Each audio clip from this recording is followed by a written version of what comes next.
এক গাধা বাঘের সাথে তর্ক করছে। বাঘ বলছে ঘাসের রং সবুজ, আর গাধা বলছে না, ঘাসের রং নীল। তখন গাধা বলল, আরে ভাই, তর্ক না বাড়িয়ে চলো, আমরা দুইজনে বনের রাজা সিংহের কাছে এর সমাধান চাইবো। সে আমাদেরকে বলে দিবে তুমি সঠিক না আমি সঠিক। বাঘ বলল, চলো যাই। তারা দুইজনে বনের রাজা সিংহের সামনে এসে দাঁড়ালো।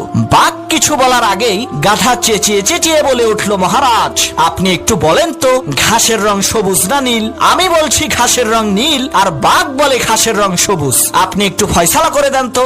সিংহ বলে, এই ফয়সালা পরে করব, আগে বাঘের ফয়সালা করি। সিংহ বাঘকে উদ্দেশ্য করে বলল, বেটা বেকুব, তুই এই বন থেকে বের হয়ে যা, আগামী 1 মাসের মধ্যে এই বনে প্রবেশ করবি না।